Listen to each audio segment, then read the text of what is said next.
ನಮಸ್ಕಾರ ವೀಕ್ಷಕರೇ, ವಿಶೇಷ ಕಾರ್ಯಕ್ರಮಕ್ಕೆ ಸ್ವಾಗತ. ನಾನು ಪೂರ್ಣಿಮಾ. ಇವತ್ತು ಬೆಂಗಳೂರಿನ ಹೃದಯ ಭಾಗ ಬಸವನಗುಡಿಯ ಶ್ರೀನಗರದಲ್ಲಿದ್ದೀನಿ.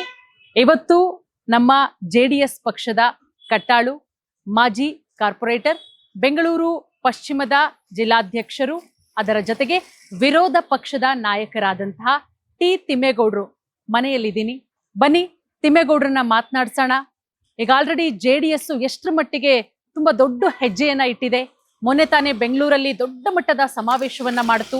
ಪ್ರತಿ ಹಳ್ಳಿಗೂ ಹೋಗಿ, ಪ್ರತಿ ವಾರ್ಡ್ಗಳಿಗೂ ಹೋಗಿ ಅಲ್ಲಿ ಪಕ್ಷವನ್ನ ಮತ್ತಷ್ಟು ಕಟ್ಟುವಂತಹ ಕೆಲಸ ಮಾಡ್ತಾ ಇದ್ದಾರೆ ತಿಮ್ಮೇಗೌಡರು, ಅವರ ಜೊತೆಗೆ ಅವರ ಟೀಮು. ತಿಮ್ಮೇಗೌಡರನ್ನ ಮಾತನಾಡಿಸ್ತಾ ಹೋಗೋಣ. ಅವರ ಮನೆಯ ಸದಸ್ಯರನ್ನ ಕೂಡ ನಿಮ್ಗೆ ಪರಿಚಯ ಮಾಡಿಸ್ತಾ ಹೋಗ್ತೀನಿ. ಬನ್ನಿ ಹೋಗೋಣ.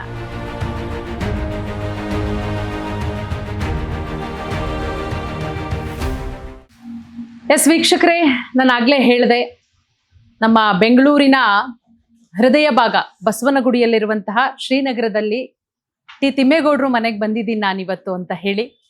ಅವ್ರ ಬಗ್ಗೆ ಹೆಚ್ಚೇನು ಎಕ್ಸ್ಪ್ಲೇನ್ ಮಾಡೋದೇ ಬೇಡ.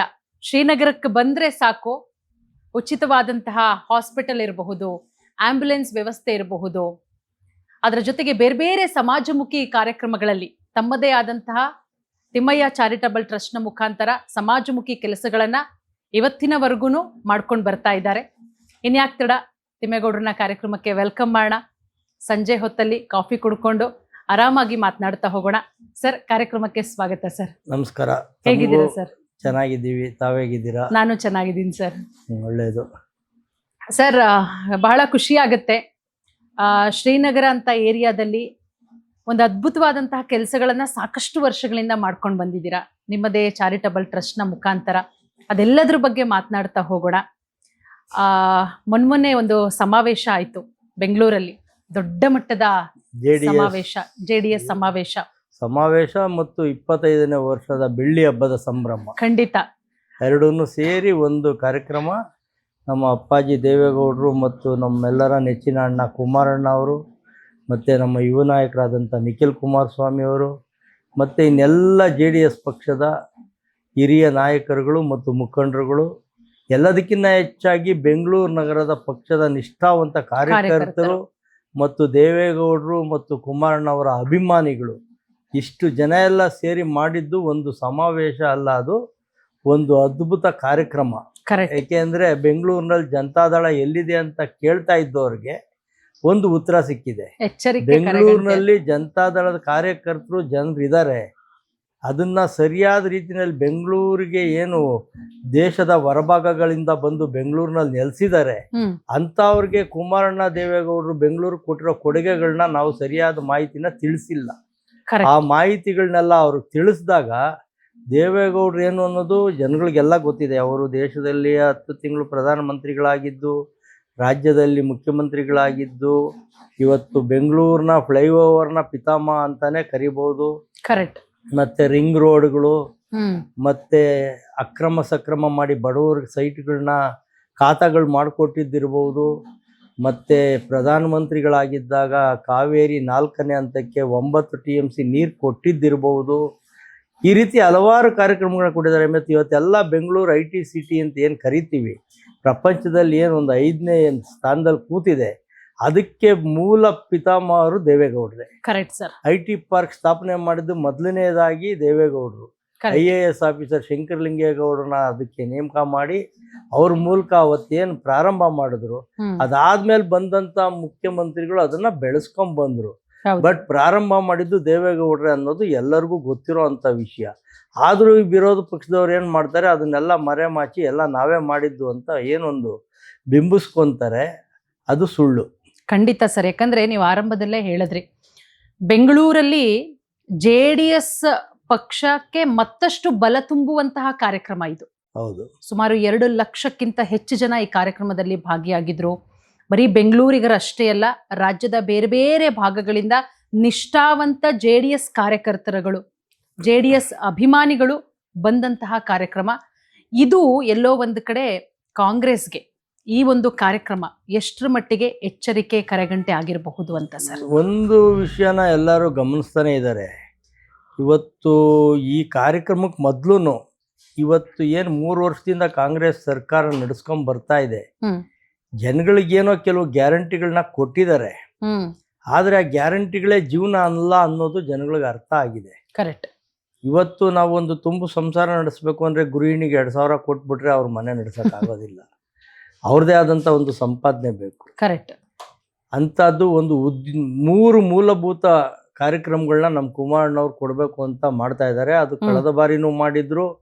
ಆದರೆ ಆವಾಗ ಸರಿಯಾಗಿ ಕಾಂಗ್ರೆಸ್ ಸರ್ಕಾರದ ಮೈತ್ರಿ ಜೊತೆ ಏನು ಸರ್ಕಾರ ಮಾಡಿದ್ರು, ಅವತ್ತು ಸರ್ಕಾರದಲ್ಲಿ ಕಾಂಗ್ರೆಸ್ ನಾಯಕರಿಗೆ ಸರಿಯಾದ ರೀತಿ ಸ್ಪಂದನೆ ಇಲ್ಲದೆ ಇದ್ದಿದ್ದರಿಂದ 14 ತಿಂಗಳುಗಳಿಗೆ ಕುಮಾರಣ್ಣವ್ರು ನಿರ್ಗಮಿಸಬೇಕಾದಂಥ ಪರಿಸ್ಥಿತಿ ಬಂತು.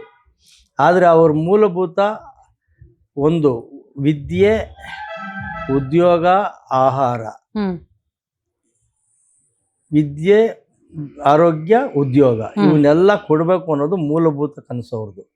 ಇವತ್ತು ಯಾವುದೇ ಒಬ್ಬ ಮಗುಗೆ ಇವತ್ತೇನು ಹೈಟೆಕ್ ಶಾಲೆಗಳು ಬೆಂಗಳೂರಿನಲ್ಲಿ ಓಪನ್ ಆಗಿದೆ, ಅಲ್ಲಿ ಫೀಸ್ ಕಟ್ಟಕ್ಕಾಗಲ್ಲ. ಹೌದು. ಸರ್ಕಾರಿ ಶಾಲೆಗಳನ್ನ ಆ ಮಟ್ಟಕ್ಕೆ ಏರಿಸಿ ಕನ್ನಡ ಮತ್ತು ಇಂಗ್ಲಿಷ್ ಎರಡನ್ನೂ ಕಲಿಸ್ಕೊಡ್ಬೇಕು ಅನ್ನೋದು ಅವರ ಮೂಲ ಉದ್ದೇಶ. ಖಂಡಿತ. ಎಷ್ಟೋ ಜನ ಇಂಗ್ಲಿಷ್ ಏನು ಕಲಿಸ್ಬೇಕು ಅಂತ ಅಪೋಸ್ ಮಾಡಿದ್ರು, ಆದರೆ ಇವತ್ತು ವ್ಯಾವಹಾರಿಕ ಭಾಷೆ ಇಂಗ್ಲಿಷ್. ಸತ್ಯ ಸರ್. ಪ್ರಪಂಚದಲ್ಲಿ ಯಾವುದೇ ಮೂಲೆಗೆ ಹೋದ್ರೂ ಇಂಗ್ಲಿಷ್ನ ಅವಶ್ಯಕತೆ ತುಂಬಾ ಇದೆ. ಕರೆಕ್ಟ್. ಕನ್ನಡ ಜೊತೆಗೆ ಇಂಗ್ಲಿಷ್ ಕಲ್ಸೋಣ ಅನ್ನೋದು ಮೂಲ ಗುರಿಯಾಗಿ ಇಟ್ಕೊಂಡು ಅವ್ರು ಪ್ರಾರಂಭ ಮಾಡಿದ್ರು. ಆದರೆ ಅದನ್ನು ಇಂಪ್ಲಿಮೆಂಟ್ ಮಾಡಕ್ ಬಿಡ್ಲಿಲ್ಲ.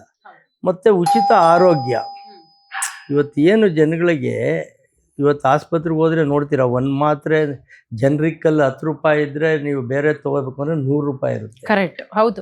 ಎರಡೂ ಒಂದೇ ಕೆಲಸ ಮಾಡುತ್ತೆ. ಆದರೆ ಅವರು ಬಿಂಬಿಸುವಂಥ ರೀತಿ, ಮಾರ್ಕೆಟಿಂಗ್ ಮಾಡೋವಂಥ ರೀತಿ ಅದಾಗಬಾರ್ದು. ಯಾವುದೇ ಒಬ್ಬ ವ್ಯಕ್ತಿ ಯಾವುದೇ ಹಾಸ್ಪಿಟ್ಲಿಗೆ ಹೋದ್ರೂ ಅವನಿಗೆ ಕಡಿಮೆ ವೆಚ್ಚದಲ್ಲಿ ಇಲ್ಲ ಉಚಿತವಾಗಿ ಚಿಕಿತ್ಸೆ ಸಿಗಬೇಕು ಅನ್ನೋದು ಅವರ ಮೂಲ ಉದ್ದೇಶ.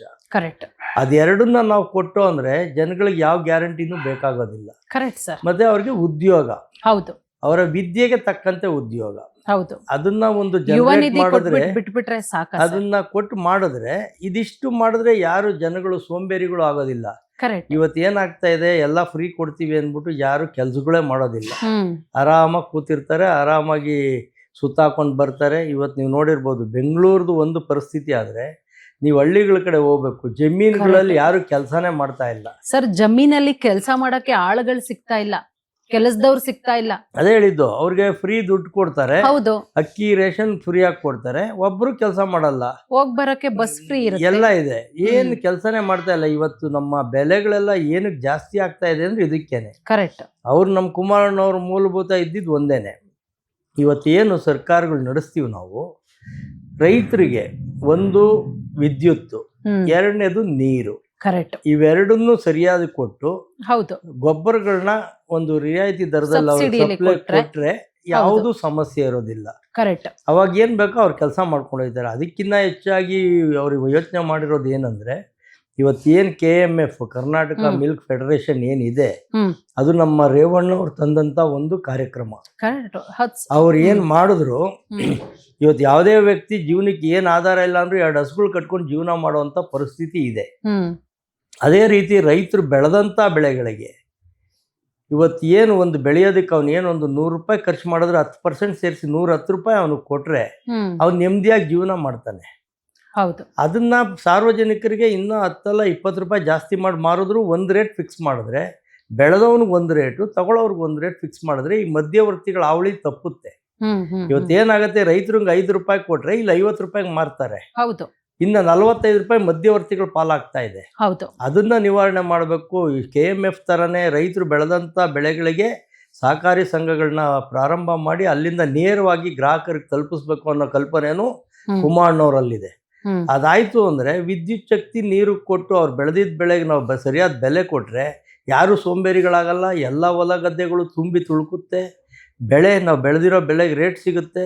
ಸಾರ್ವಜನಿಕರಿಗೂ ಕಡಿಮೆ ಬೆಲೆಯಲ್ಲಿ ಉತ್ಪಾದನೆಗಳಾಗಿದ್ದಂಥ ಒಳ್ಳೆ ಪದಾರ್ಥಗಳು ಸಿಗುತ್ತೆ. ಹೌದು. ಇದನ್ನೆಲ್ಲ ಗುರಿ ಇಟ್ಕೊಂಡು ಕುಮಾರಣ್ಣ ಅವ್ರು ಮಾಡ್ತಾವ್ರು. ಇದನ್ನೆಲ್ಲ ನಾವು ಜನತೆಗೆ ತಲುಪಿಸುವಂಥ ಕೆಲಸಗಳನ್ನ ನಾವು ಮಾಡಬೇಕು.